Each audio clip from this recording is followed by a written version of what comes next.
Dear students, आज से हम शुरू करेंगे क्लाइमेटोलॉजी। क्लाइमेटोलॉजी में बेसिकली हम अध्ययन करते हैं क्लाइमेट और क्लाइमेट सिस्टम का। क्लाइमेट किन किन तत्वों से मिलकर बना होता है उसको भी हम डिटेल से जानेंगे, उसका अध्ययन करेंगे, जैसे कि टेम्परेचर, रेनफॉल, ह्यूमिडिटी एक्सेट्रा। फिर हम जानेंगे कि एक जगह का क्लाइमेट दूसरी जगह के क्लाइमेट से किस तरह से अलग है, कि वर्ल्ड में कितने तरह के क्लाइमेट पाए जाते हैं। तो इसके लिए ज़रूरी है कि हम अध्ययन करें क्लाइमेटिक क्लासिफिकेशन का। और अभी करंट में काफ़ी डिस्कशन चल रही होती है क्लाइमेटिक चेंज की, कि ये क्लाइमेट चेंज क्या है, उसको भी अंत में हम जानेंगे। परंतु सबसे पहले ज़रूरी है कि हम कुछ बड़े ही बेसिक कॉन्सेप्ट को अच्छे से जान लें, जो कि बार बार बाद में यूज़ होंगे। तो पहले ही उनका अच्छे से यहाँ पे अध्ययन कर लें, उसको सीख लें। तो इसी सीरीज़ में हम स्टार्ट करते हैं पहले टॉपिक से, an introduction of weather and climate. Weather और क्लाइमेट दोनों काफ़ी मिलते जुलते शब्द हैं, और इनको डिसाइड करने वाले या इनको निर्धारित करने वाले जो तत्व हैं वो भी एक है, जैसे कि temperature, pressure, wind, moisture, cloudiness, precipitation, visibility of a particular place. परंतु फिर भी इन दोनों में वेदर, जिसको हिंदी में मौसम कहते हैं, क्लाइमेट यानी कि जलवायु, दोनों में काफ़ी फ़र्क है। जैसे हमें कुछ कहना है कि आज का मौसम बहुत ही अच्छा है, या आज का मौसम बड़ा ही गर्म था, आज वर्षा का मौसम था, या आज का मौसम सुहावना है। परंतु हम ये कभी नहीं कहते आज की जलवायु बड़ी सुहावनी है या आज की जलवायु गर्म है। तो कहीं ना कहीं हमारे बातचीत से भी पता चल जाता है कि इनमें कुछ फ़र्क है। अब वो फ़र्क क्या है? वेदर का मतलब होता है शॉर्ट टर्म वेरिएशन। ये कुछ घंटे का भी हो सकता है, एक दिन 2 दिन का भी हो सकता है, कुछ हफ्ते का भी हो सकता है। यानी कि जो एटमॉस्फेरिक कंडीशन है उसका शॉर्ट टर्म वेरिएशन क्या है, और ये हाईली वेरिएबल भी होगा। हाईली वेरिएबल का मतलब ये है कभी भी सडनली चेंज हो सकता है। अभी बारिश है, थोड़ी देर के बाद बारिश बंद हो सकती है, सनशाइन हो सकता है। अभी बिल्कुल स्थिर शांत मौसम है, थोड़ी देर में हो सकता है कि आंधी भी आ जाए, तूफान भी आ जाए। तो इसका हाईली वेरिएबल होगा, काफ़ी इसमें चेंजेस की गुंजाइश है, और ये शॉर्ट टर्म वेरिएशन है एटमॉस्फेरिक कंडीशन की। जबकि दूसरी तरफ क्लाइमेट का मतलब है कि वेदर कंडीशन का सबका एग्रीगेट, यानी कि उसका टोटल, केवल शॉर्ट टर्म नहीं, लॉन्ग टर्म पर्सपेक्टिव में हम देखेंगे कि लॉन्ग टर्म पर्सपेक्टिव कम से कम इसका 30 साल, 32 साल या 35 साल की हम एवरेज मानते हैं मौसम को, तब जाके ये कह सकते हैं कि किसी जगह का क्लाइमेट कैसा है। जैसे हम ये कहें कि आज ये जून का महीना चल रहा है, तो हरियाणा के अंदर काफ़ी गर्मी पड़ती है, तो गर्म मौसम है आज का। परंतु जब जलवायु की बात होगी तो हरियाणा की जलवायु कैसी होगी? उपोष्ण कटिबंधीय, शुष्क जलवायु या अर्ध शुष्क जलवायु। उपोष्ण कटिबंध का मतलब है कि गर्मी और सर्दी दोनों की ऋतु होती हैं। शुष्क या अर्ध शुष्क का मतलब है कि बारिश यहाँ पे कम आती है, परंतु ऐसा भी हो सकता है कि इसी दिन काफ़ी ज़्यादा बारिश हो जाए, और इतनी बारिश हो जाए कि बाढ़ जैसी स्थिति बन जाए। तो हम ये तो नहीं कह सकते कि यहाँ पर वेट क्लाइमेट है, क्योंकि वो एक दिन बारिश हुई है। हम औसत लेते हैं 30 सालों का, जिसके आधार पे हम कहते हैं कि यहाँ का जो जलवायु है वो अर्ध शुष्क जलवायु है। आज के दिन काफ़ी, जून महीने में काफ़ी गर्मी पड़ती है, तो हम ये कह सकते हैं यहाँ पे तो हॉट क्लाइमेट है, कि गर्म जलवायु है यहाँ पर, क्योंकि आज का मौसम गर्म है। परंतु ऐसा नहीं कहेंगे, इसमें भी हम 30 साल की औसत को देखेंगे कि यहाँ पर गर्मी भी आएगी और सर्दी का भी मौसम होता है, सर्दी की ऋतु भी होती है।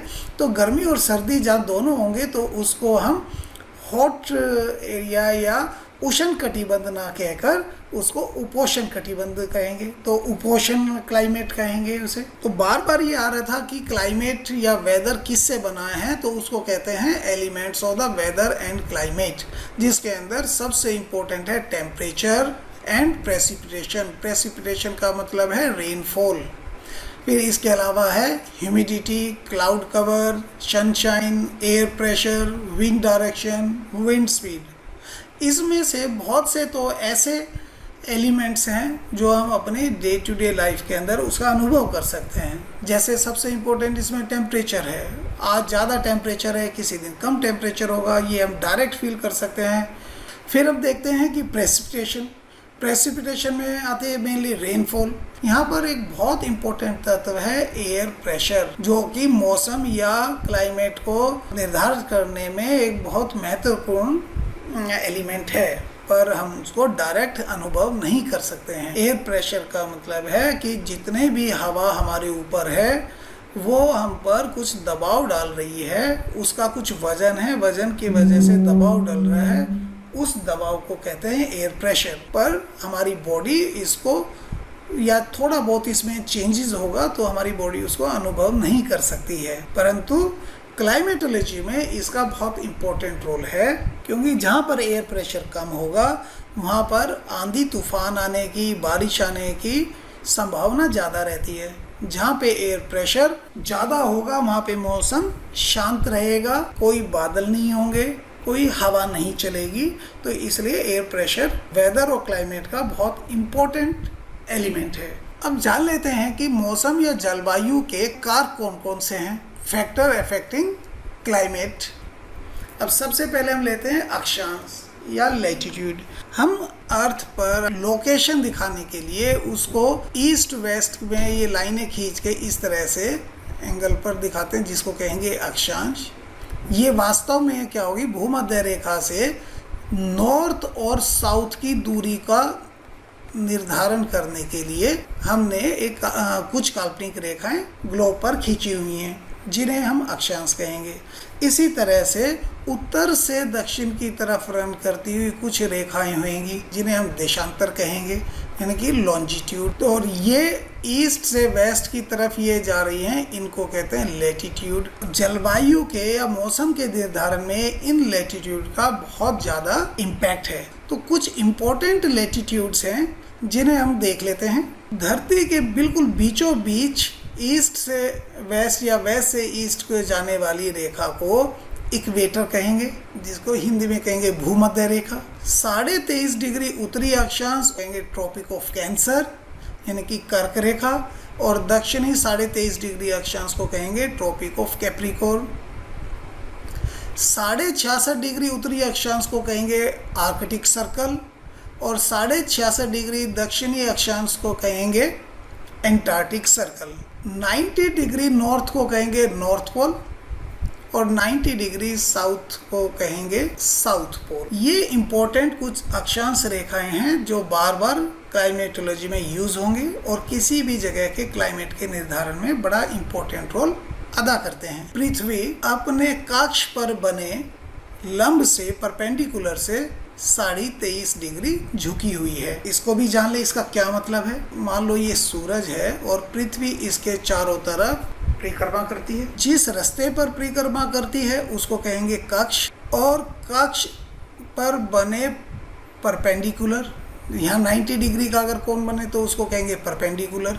तो पृथ्वी झुकी हुई है अपने इस परपेंडिकुलर से, ये है 23.5 डिग्री। इसी झुकाव की वजह से पृथ्वी पर सीजन बनते हैं, यानी कि एक तो ये पृथ्वी का अपने कक्ष पर बने परपेंडिकुलर से 23.5 डिग्री के झुके होने की वजह से और सूरज के चारों तरफ परिक्रमा करने से सीजन बनते हैं। दिन और रात में अंतर आता है, इनके लेंथ में अंतर आता है, तथा किसी भी जगह की जलवायु या मौसम को प्रभावित करने में इसका बहुत इम्पोर्टेंट रोल है। अब हम देख लें कि ये इक्वेटर है 0 डिग्री लैटिट्यूड। जनरली इक्वेटर पर सारा साल लंबवत किरणें पड़ती हैं, पर ये थोड़ा बहुत इसमें चेंजेस है। जैसे कि जब हमारे यहाँ पे गर्मी होती है जून जुलाई के मौसम में, पृथ्वी के ये 23.5 डिग्री झुके होने की वजह से लंबवत किरणें पड़ती हैं ट्रॉपिक ऑफ कैंसर पर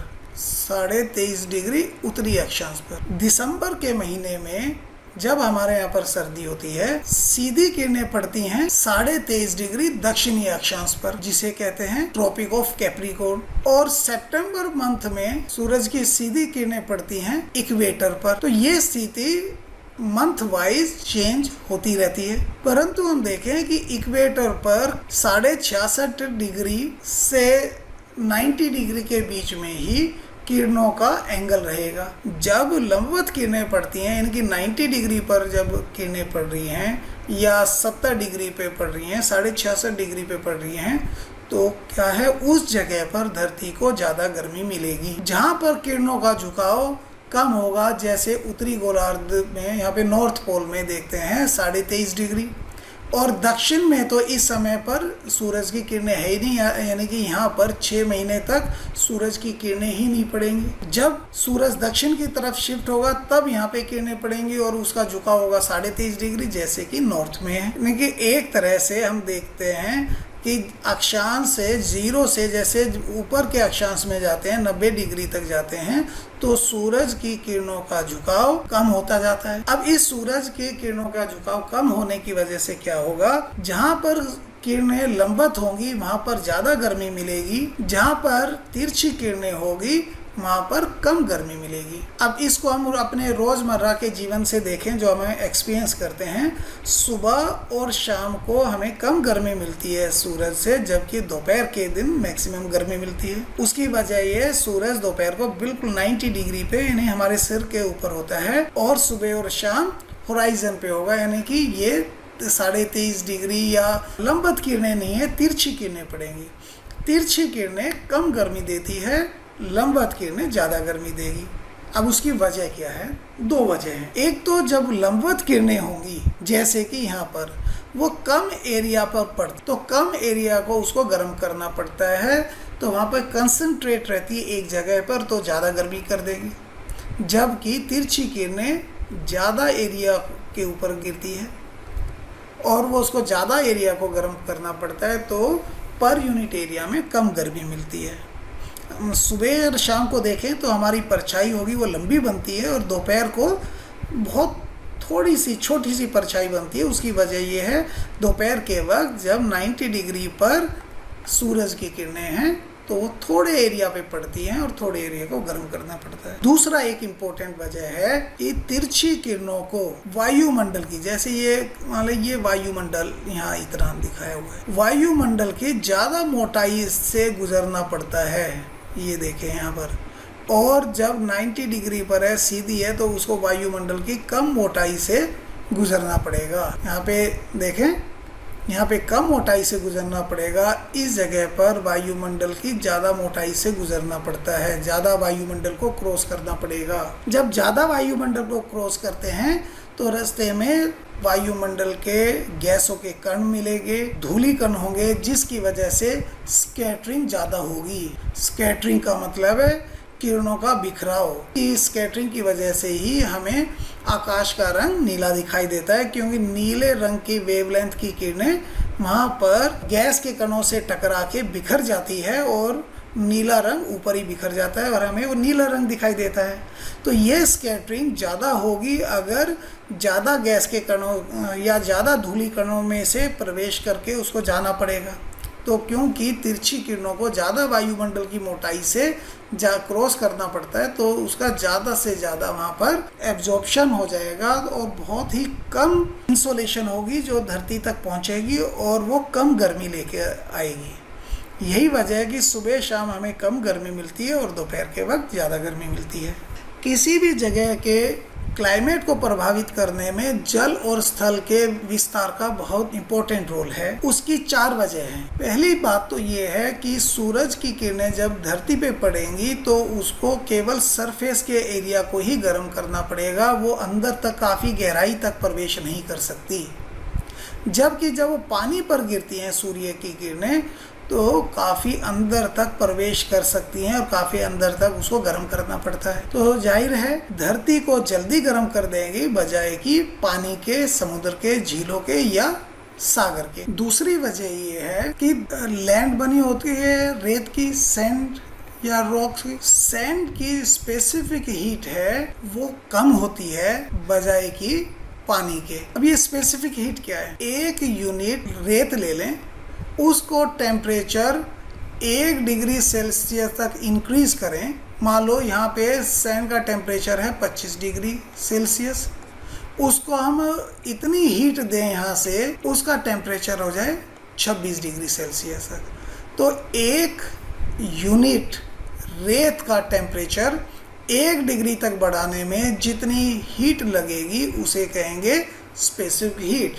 तो ये स्पेसिफिक हीट लैंड की कम है और वाटर की ज़्यादा है। इसका मतलब ये है कि लैंड थोड़ी सी ही गर्मी मिलने से इसका टेम्परेचर ज़्यादा हो जाएगा, परंतु पानी को उतना ही टेम्परेचर बढ़ाने के लिए बहुत ज़्यादा हीट की ज़रूरत पड़ेगी। जब लैंड ठंडी होती है तो उसको वो जल्दी ठंडी भी हो जाएगी, क्योंकि वो कम ही हीट एब्जॉर्ब करती है, जबकि पानी देर से ठंडा होता है क्योंकि वो काफ़ी ज़्यादा हीट एब्जॉर्ब कर लेती है।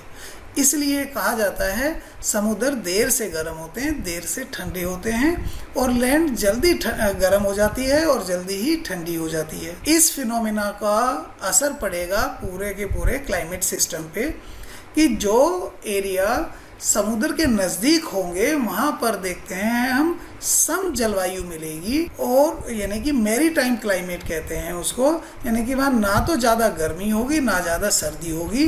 पर दूसरी तरफ लैंड पर जो समुद्र से दूर होंगे वहाँ पर ज़्यादा गर्मियों में ज़्यादा गर्मी होगी और सर्दियों में ज़्यादा सर्दी होगी। यहाँ पर कोई मिक्सिंग नहीं होती, यानी कि जो लैंड यहाँ पे गर्म होगी तो यही गर्म है। ऐसा नहीं है कि कोई ठंडा पोर्शन यहाँ पे आ जाएगा फिर उसको गर्म करना पड़ेगा, परंतु पानी में, ओशन के अंदर, सागर के अंदर यहाँ पर कुछ गर्म कर दिया ये एरिया, तो ठंडा पानी इधर से आ जाएगा, फिर उसको गर्म करना पड़ेगा, फिर ठंडा आ जाएगा उसको गर्म करना पड़ेगा। तो पूरा एक सिस्टम को नीचे तक गर्म करना पड़ता है। तुलनात्मक रूप से देर से गर्म होगा सागर, समुद्र, ओशन बजाय की धरती के। चौथी वजह है लैंड के ऊपर लेस इवेपोरेशन होता है, जबकि ज़्यादा इवेपोरेशन होगा सागर पर। इवेपोरेशन का मतलब है पानी वाष्प बन के उड़ता है, और इवेपोरेशन के दौरान कूलिंग इफेक्ट आएगा। तो यहाँ पर इसका एक कूलिंग इफेक्ट ज़्यादा बनेगा, जिसकी वजह से ये देर से गर्म होंगे समुद्र, और यहाँ पर कम इवेपोरेशन की वजह से कूलिंग इफेक्ट कम होगा और लैंड जल्दी गर्म हो जाएगी। तो इन्हीं के जो डिफरेंशियल हीटिंग हो गई, इसी वजह से लैंड और सी के अलग अलग ढंग से, अलग अलग मात्रा में गर्म या ठंडे होने की वजह से 2 तरह के क्लाइमेट सिस्टम निकल के आते हैं। एक तो कहेंगे मैरीटाइम क्लाइमेट और दूसरा हो गया कॉन्टिनेंटल क्लाइमेट। मैरीटाइम क्लाइमेट का मतलब है जो सागर के पास है, कि ना ज़्यादा गर्मी है ना ज़्यादा सर्दी है। कॉन्टिनेंटल का मतलब है जैसे अपने हरियाणा में पड़ती है, गर्मियों में बहुत ज़्यादा गर्मी, सर्दियों में बहुत ज़्यादा सर्दी, क्योंकि ये ओशन से या सागर से काफ़ी दूरी पर है। मुंबई में, चेन्नई, कोलकाता, यहाँ पर मैरीटाइम क्लाइमेट है, न गर्मियों में ज़्यादा गर्मी नहीं होगी और सर्दियों में ज़्यादा सर्दी नहीं होगी। अब जान लेते हैं अगले फैक्टर को। इसमें है समुद्र तल से ऊंचाई, जिसको एल्टीट्यूड भी कहेंगे। हिल्स प्लेन के मुकाबले ठंडी होंगी, उसकी वजह क्या है? हम देखते हैं कि धरती पर हीटिंग का सोर्स है सन। तो जो सन के नज़दीक हैं, हिल्स जाहिर है सन के नज़दीक है बजाय कि प्लेन एरिया के, फिर भी हिल्स ठंडी क्यों हैं?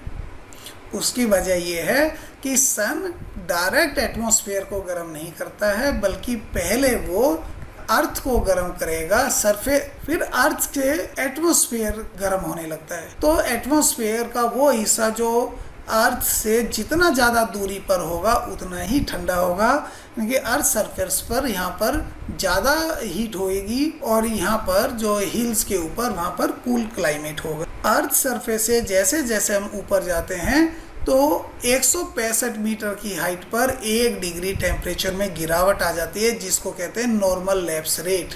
ये बार बार आगे इस्तेमाल होगा नॉर्मल लैप्स रेट, तो इसको अच्छे से याद भी कर ले और जान भी ले। ऊपर जाते जाते क्यों ठंड होगी? उसकी वजह ये है कि सन डायरेक्ट एटमॉस्फेयर को गर्म नहीं करता है, पहले वो अर्थ को, सरफेस को गर्म करेगा, सरफेस फिर वायुमंडल को गर्म करेगा। तो वायुमंडल का वो हिस्सा जो समुद्र तल से जितना ज़्यादा ऊपर होगा उतना ज़्यादा ठंडा होगा। यही वजह है कि हिल्स की चोटियों पर आइस कैप्स मिलती हैं। अब इसकी क्या वजह है कि सन डायरेक्ट वायुमंडल को गर्म नहीं करता बल्कि अर्थ को गर्म करता है। तो इसको आने वाले क्लासेस में भी हम पढ़ेंगे, पर यहाँ पर मोटे मोटे तौर पर जान लें, जो सन पे टेम्परेचर बहुत ज़्यादा है, तो जिस बॉडी का टेम्परेचर ज़्यादा होगा वो बहुत लघु तरंगे पैदा करता है, छोड़ता है। यानी कि जो हीट आती है वो लघु तरंगों के शॉर्ट वेव्स की रूप में आती है। ये शॉर्ट वेव में बहुत ज़्यादा एनर्जी होती है, हाई एनर्जी होती है इसमें। पृथ्वी का वायुमंडल इनको कैप्चर नहीं कर पाता, तो पृथ्वी के वायुमंडल से भेदती हुई ये धरती के सरफेस पे आ जाएगी। पृथ्वी के सरफेस को ये गर्म कर देगी। अब ये भी वार्म हो गया, सरफेस भी वार्म हो गया।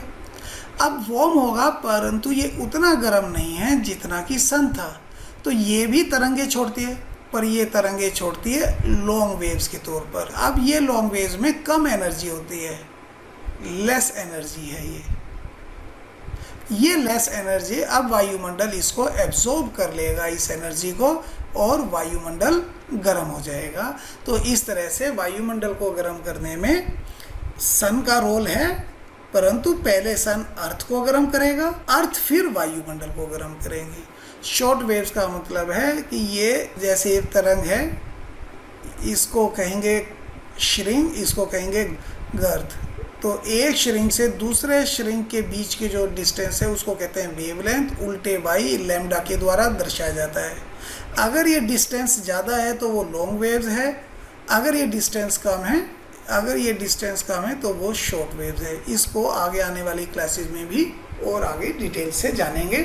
अभी इतना ही जान लें, सूरज से निकलने वाली किरणें लघु तरंगों के रूप में होती है, जिसमें ज़्यादा एनर्जी होगी और वायुमंडल को भेदती हुई धरती तक पहुंचती है। धरती को उसको एब्जॉर्ब कर लेगा और धरती गर्म हो जाएगी। फिर धरती गर्म होने पर तरंगे छोड़ेगी, पर क्योंकि धरती कम गर्म है इसलिए वो लंबी तरंगे छोड़ती है। लंबी तरंगों में कम एनर्जी होगी और वायुमंडल में मौजूद कार्बन डाइऑक्साइड, मीथेन, पानी के जो वाटर कंटेंट है और जो ग्रीन हाउस गैसेज हैं वो उस गर्मी को एब्जॉर्ब कर लेंगे और वायुमंडल को गर्म कर देंगे। किसी जगह के क्लाइमेट को प्रभावित करने में ये सेमी परमानेंट हाई और लो प्रेशर बेल्ट का भी बड़ा रोल होता है। जैसे पहले भी बताया था, जहाँ पर हाई प्रेशर होगा वहाँ पर मौसम काम होगा, शांत होगा। जहाँ पे लो प्रेशर आएगा वहाँ पर रेन हो सकती है, स्टॉर्म आ सकते हैं, साइक्लोन आ सकते हैं और वहाँ पर मौसम में डिस्टरबेंस होगी। तो पूरी धरती के ऊपर लो प्रेशर और हाई प्रेशर की एक बेल्ट मिलती है। जैसे ये 0 डिग्री अक्षांश के आसपास, इसे 5 डिग्री उत्तर या दक्षिण में, जिसको इंटरट्रॉपिकल कन्वर्जेंस जोन्स भी कहते हैं, ये लगातार यहाँ पे लो प्रेशर बना रहता है, जिसकी वजह से यहाँ सारा साल बारिश होती रहती है इसमें। इसी तरह से 30 डिग्री नॉर्थ और 30 डिग्री साउथ में यहाँ पर हाई प्रेशर बेल्ट है और यहाँ पर मौसम शांत रहेगा, कोई बारिश नहीं होगी। और इसलिए यहाँ पे देखें, ये सहारा का डेजर्ट है, अरेबिया का डेजर्ट, ये इसी बेल्ट के अंदर पड़ रहा है। यहाँ पे कालाहारी का डेजर्ट, न्यूबीब डेजर्ट, ये इसी बेल्ट पे पड़ रही है क्योंकि हाई प्रेशर की वजह से बारिश नहीं होती। इसी तरह से 60 डिग्री ये नॉर्थ और 60 डिग्री साउथ का ये लो प्रेशर बेल्ट है और फिर यहाँ पर पोल के ऊपर हाई प्रेशर बेल्ट है। ये प्रेशर बेल्ट क्यों बनती हैं, इसको हम आगे आने वाली क्लासेस में डिटेल से अध्ययन करेंगे। यहाँ पर इतना ही जान लें, जहाँ पर हाई प्रेशर है वहाँ पे शांत मौसम होगा, वहाँ पर रेनफॉल नहीं होगी, डेजर्टिक कंडीशन होगी, ड्राई कंडीशन होगी। जहाँ पर लो प्रेशर है वहाँ पर बारिश होती रहेगी और वेट कंडीशन होगी।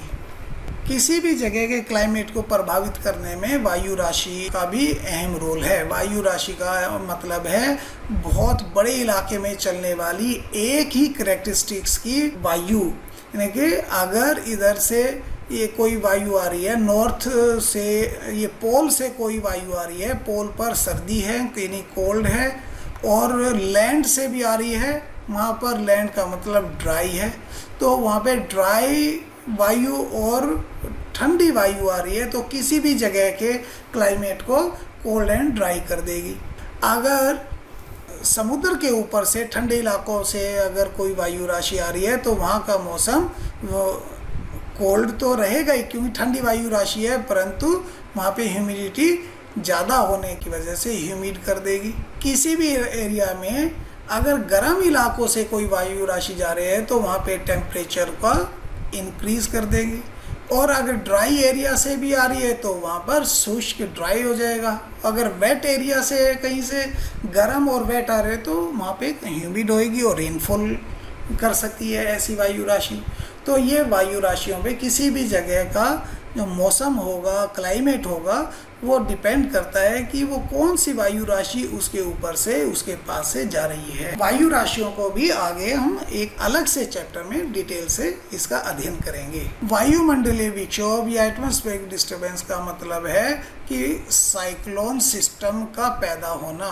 कुछ ऐसे इलाके हैं जहाँ पर लगातार साइक्लोन सिस्टम पैदा होते रहते हैं, जैसे मिड लैटिट्यूड नॉर्थ में, नॉर्थ के ये मिड लैटिट्यूड एरिया है, वहाँ पर साल भर साइक्लोन पैदा होते रहते हैं, जिसकी वजह से वहाँ पर मौसम ह्यूमिड होगा, रेनफॉल ज़्यादा होगी। इसके बनने की वजह क्या है, इसका भी एक अलग से चैप्टर है, उसके अंदर हम इसको डिटेल से इसका अध्ययन करेंगे। सागरीय धाराएं, जिन्हें ओशन करंट्स भी कहते हैं। अभी हमने पढ़ा था कि इक्वेटर पर साल भर सूरज की किरणें लंबवत पड़ती हैं, जिसकी वजह से यहाँ पर हाई टेम्परेचर हो जाता है। पर ध्रुवों पर, उत्तरी ध्रुव, नॉर्थ पोल और ये साउथ पोल पर तिरछी किरणें पड़ती हैं सूरज की, जिसकी वजह से यहाँ पर कम हीट पहुँचती है और यहाँ पर लो टेम्परेचर होगा। अब हाई टेम्परेचर से पानी, यहाँ का गर्म पानी ध्रुवों की तरफ चलना स्टार्ट हो जाएगा और ध्रुवों से ठंडा पानी दक्षिण की तरफ आ जाएगा। यही सिस्टम दक्षिणी गोलार्ध में भी होगा। गर्म पानी ध्रुवों की तरफ जाएगा और वहाँ से ठंडा पानी ध्रुवों से इक्वेटर की तरफ आएगा, और इस तरह का एक नेचुरल सिस्टम पैदा हो जाता है धरती पर, जहाँ पर टेम्परेचर का डिस्ट्रीब्यूशन होता रहता है। हाई टेम्परेचर से लो टेम्परेचर की तरफ टेम्परेचर का स्थानांतरण होता रहता है। ये एक ऐसा सिस्टम जल धाराओं में, सागरीय धाराओं की वजह से ये होता है। तो जिन इलाकों से गर्म जल धारा जाती है तो वहाँ का टेम्परेचर ज़्यादा होगा। अब ये परफेक्ट एग्जांपल इसको लेते हैं। इस एरिया में देखें, ये उत्तरी ध्रुव के पास का एरिया है। यहाँ पर ये जो गर्म जल धारा गई थी, और ये गर्म जल धारा नॉर्वेन करंट की वजह से ये नॉर्वे के तट के पास जाती है और यहाँ पर मौसम को गर्म रखती हैं, सागर के तापमान और आसपास के तापमान को बढ़ा देती है, जिसकी वजह से यहाँ का जो समुद्र है जमता नहीं है। परंतु इसके दूसरी तरफ यहाँ देखें, उत्तर से दक्षिण की तरफ ये एक जल धारा आती है। ये जल धारा है जिसे लेब्राडोर की जल धारा कहते हैं। ये ठंडी है। ये ठंडी होने की वजह से इस तरफ से यहाँ पर समुद्र जमा रहता है सर्दियों में, और यहाँ पर पूरा साल ये खुला रहेगा इस तरफ से। ये सारा का सारा है गर्म जलधारा की वजह से ही। जिन इलाकों में ठंडी जलधारा आती है, जैसे ये ठंडी जलधारा है या यहाँ पर ये ठंडी जलधारा है, वहाँ का तापमान को, आसपास के तापमान को तो कम करेगी ही करेगी, परंतु ठंडी जलधारा कभी भी अपने आसपास के इलाकों में बारिश नहीं करती है। तो जहाँ जहाँ ठंडी जलधारा चलती है वहाँ आसपास डेजर्ट कंडीशन, डेजर्टी कंडीशन यानी कि बड़ी ड्राई कंडीशन मिलेगी। जैसे यहाँ देखें, कैनरी की ठंडी जलधारा आ रही है तो ये डेजर्ट है, इसके पास डेजर्ट है। यहाँ पे बेनेगुला की ठंडी जलधारा जा रही है तो यहाँ भी डेजर्ट है। यहाँ पेरू की ठंडी जलधारा चाह रहे हैं तो यहाँ पे पेरू डेजर्ट यहाँ पर होगा। जहाँ जहाँ गर्म जलधारा जाएगी वहाँ पर तापमान बढ़ेगा, बारिश होगी। अब ये ऑस्ट्रेलिया को देखते हैं। यहाँ पर ऑस्ट्रेलिया में ये उत्तर से दक्षिण की तरफ जा रही है गर्म जलधारा, तो इस जगह पर टेम्परेचर भी ज़्यादा रहेगा और यहाँ पे रेनफॉल भी ज़्यादा होगी। परंतु वेस्टर्न ऑस्ट्रेलिया में, इस एरिया में देखें, ये ठंडी जलधारा जा रही है, जिसकी वजह से वेस्टर्न ऑस्ट्रेलिया में डेजर्टिक कंडीशन है। तो ये सागरीय धाराओं का वहाँ के तापमान और वर्षा पर प्रभाव पड़ता है। अगला पॉइंट देखते हैं माउंटेन बैरियर। जैसे डायग्राम में समझाया हुआ है, विंड की डायरेक्शन है ये, तो इसको कहते हैं, ये वाले जो साइड होगी इसको कहते हैं विंडवर्ड साइड, और जो दूसरी तरफ की साइड है उसको कहते हैं लीवर्ड साइड। तो विंडवर्ड साइड और लीवर्ड साइड ये टर्म अच्छी तरह से समझ लें। मान लो यहाँ से समुद्र के ऊपर से समुद्र है, यहाँ पर गर्म जलधारा चल रही है, टेम्परेचर ज़्यादा है, इवेपोरेशन ज़्यादा हो रहा है, और इसके ऊपर से जो भी ये विंड जा रही है ये मॉइस्चर ले लेंगी। जैसे ये आगे की तरफ पहुँचती है तो यहाँ पर पर्वतीय अवरोध मिलता है, तो इनको फोर्सफुली ऊपर की तरफ उठना पड़ता है। कुछ देर पहले ही हमने डिस्कस किया था, जैसे जैसे हम ऊपर जाते हैं तापमान में गिरावट आ जाती है। तापमान जैसे यहाँ पे विंड ऊपर उठेगी, ऊपर तापमान में गिरावट आने की वजह से, और यहाँ पर ऊपर उठने से वो फैलती भी हैं, दूर दूर भी हो जाएंगी, क्योंकि सरफेस पे हाई प्रेशर होगा। हाई प्रेशर होने की वजह से कोई भी एयर है दूर की वो कंप्रेस हो जाएगी। यहाँ पे काफ़ी कंप्रेस्ड एयर मिलती है ये, और ऊपर के जैसे जैसे हम ऊंचाई पे जाते हैं प्रेशर लो हो जाता है। ऊंचाई पे जाने पे लो इसलिए होगा कि प्रेशर होगा, जितने भी हमारे ऊपर एयर है उसका वज़न सबसे ज़्यादा समुद्र तल पे पड़ रहा है। पर जैसे हम यहाँ पहुँच गए, इसके ऊपर इतनी एयर रह गई तो वहाँ पर कम वज़न होगा उस एयर का इसके ऊपर, तो वहाँ पे लो प्रेशर हो जाएगा। लो प्रेशर होगा तो जो थोड़ी सी हवा है यहाँ पे तो कंप्रेस थी, पर यहाँ पे ये दूर दूर फैल जाएगी। तो हवा के फैलने से भी वो जो टेम्परेचर इतनी हवा में था वो फैल के इतने ज़्यादा हवा में हो गया है, इतने ज़्यादा स्पेस में हो गया है, तो तुलनात्मक रूप से पर यूनिट एरिया में तापमान में गिरावट आ गई। तो दो वजह से, एक तो ऊपर जाते हैं तो तापमान में वैसे ही कमी होगी, दूसरी वजह है कि हवा वहाँ पे फैल जाएगी, हवा फैलने से ठंडी होगी। तो सभी स्टूडेंट यहाँ पे एक बहुत इम्पोर्टेंट कॉन्सेप्ट को ध्यान में कर लें कि हवा जब ऊपर से नीचे उतरेगी तो हवा कंप्रेस हो जाएगी, और कंप्रेस होने से हवा गर्म हो जाएगी, और गर्म होने से वो कभी भी बारिश नहीं करेगी, नो रेनफॉल। तो इसलिए ऊपर से नीचे उतरती हुई वायु कभी बारिश नहीं करती है। पर हवा जब नीचे से ऊपर की तरफ उठती है तो ये फैल जाएगी, फैलने की वजह से कूलिंग होगी, कूलिंग होने से इसमें कंडेंसेशन की प्रक्रिया हो जाएगी और क्लाउड बनेंगे और बारिश करेगी। तो हमेशा ऊपर उठती हुई हवा बारिश करेगी। तो बार बार ये आगे कॉन्सेप्ट यूज़ होंगे, तो इस चीज़ को ध्यान से देख लें। नीचे उतरती हुई हवा कभी बारिश नहीं करेगी, ऊपर उठती हुई हवा बारिश कर सकती है। तो ये यहाँ पर हवा फोर्सफुली ऊपर उठेगी, इन वजह से यहाँ पे क्लाउड बनेंगे, बारिश होगी, और यहाँ पानी की कोई कमी नहीं होगी, वेजिटेशन होगी। पर जब ऊपर उठ के हवा क्रॉस करके दूसरी तरफ आ जाएगी तो क्या हवा ऊपर से नीचे उतर रही है, नीचे उतरने से क्या होगा, कंप्रेशन होगा। कंप्रेशन होने से हवा कैसी हो जाएगी, गर्म हो जाएगी, वार्म हो जाएगी, कोई कंडेंसेशन की प्रक्रिया नहीं होगी, कोई बारिश नहीं होगी।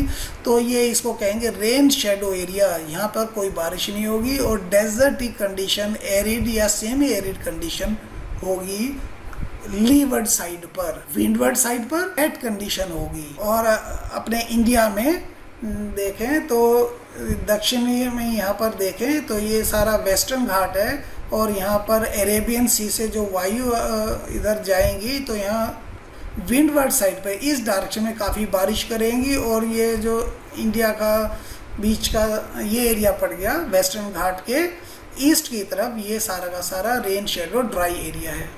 इसी तरह से हम देखते हैं यहाँ हिमालय, ग्रेट हिमालय, यहाँ पर पवनें टकराकर सारी इसी तरफ बारिश कर देंगी, तो इसके जो क्रॉस करेंगे लद्दाख का रीजन आ जाएगा, जो रेन शेडो एरिया है, वहाँ पर ज़्यादा बारिश नहीं होती है। तो इस तरह से देखें तो हमने एक एक फैक्टर को जो वायुमंडल को प्रभावित करता है उसको हमने एक ब्रीफली उसको स्टडी किया है, और इसकी ज़्यादा ज़रूरत है कि सभी स्टूडेंट इसको अच्छे से गो थ्रू हो जाएं, यहीं पे कॉन्सेप्ट को क्लियर करें, और यही कॉन्सेप्ट बार बार आगे यूज़ होंगे पूरे हम क्लाइमेट सिस्टम का जब हम अध्ययन करेंगे में।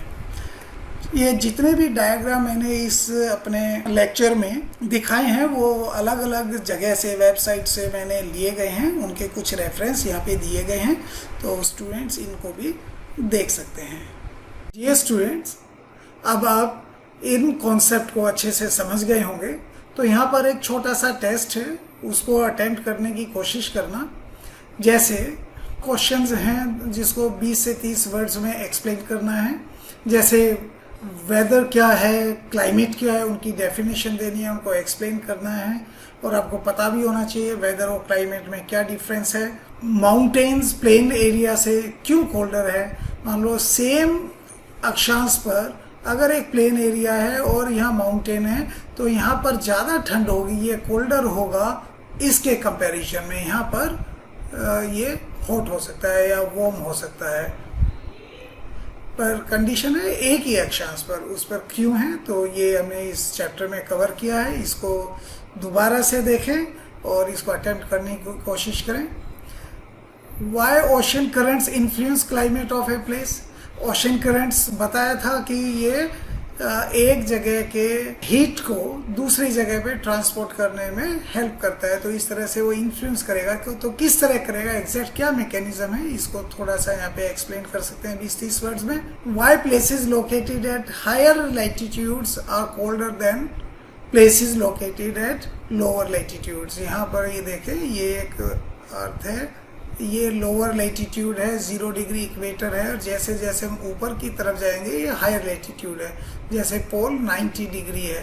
तो जो हायर लैटिट्यूड के इसके आसपास जो भी प्लेसेस लोकेटेड होंगे वो ठंडे होंगे इसके मुकाबले। तो इस टॉपिक को भी हमने अच्छे से डिटेल से इस लेक्चर में कवर किया है, तो एक बार फिर उसको देखें अगर ये नहीं आ रहा है तो। बड़ा इंपॉर्टेंट कॉन्सेप्ट है क्लाइमेटोलॉजी में, तो ये सब बच्चों को आना चाहिए।